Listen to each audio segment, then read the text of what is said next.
Hello and welcome to this podcast about the year 1910. This year was an important one in history, marking the beginning of a new decade and a time of great change in the world.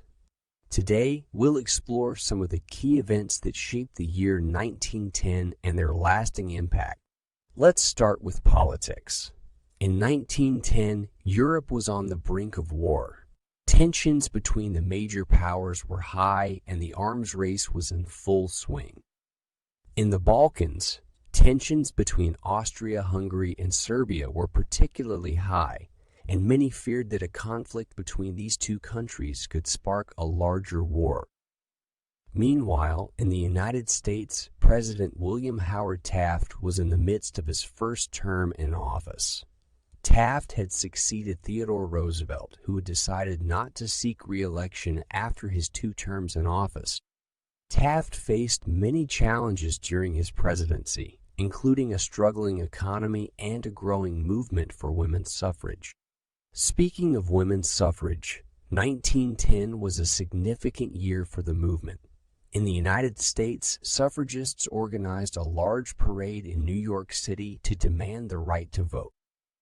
The parade was a major event, drawing thousands of women from across the country. It was also met with significant opposition, with many people, including police officers and male bystanders, harassing and assaulting the participants. In Europe, the suffrage movement was also gaining momentum. In the United Kingdom, suffragettes were staging protests and engaging in acts of civil disobedience, including hunger strikes and vandalism. In some cases, suffragettes were imprisoned and subjected to forced feeding. Moving on to science and technology, 1910 was a year of significant breakthroughs.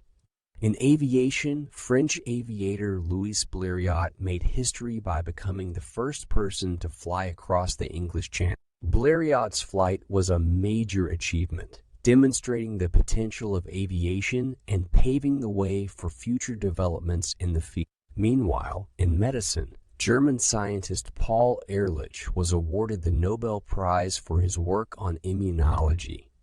Ehrlich's research had a significant impact on the field of medicine, leading to the development of new treatments for diseases like syphilis and malaria.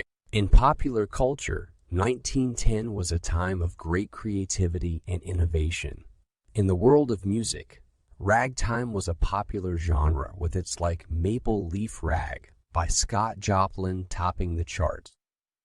Meanwhile, in literature, authors like E.M. Forster and D.H. Lawrence were writing groundbreaking works that challenged societal norms and conventions.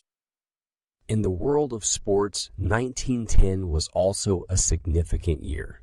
The World Series was held for the first time, with the Philadelphia Athletics defeating the Chicago Cubs in a 5-game series. Meanwhile, the first modern Olympic Winter Games were held in Chamonix, France, featuring events like figure skating and ice hockey. Finally, it's worth noting that 1910 was also a year of tragedy. In March of that year, a massive avalanche struck the town of Wellington, Washington, killing over 90 people. The disaster remains one of the deadliest in U.S. history. In conclusion, the year 1910 was a time of great change and innovation, but also one of tension and tragedy. From political tensions in Europe to the suffrage movement in the United States and beyond, the events of 1910 set the stage for many of the developments that would shape the rest of the 20th century.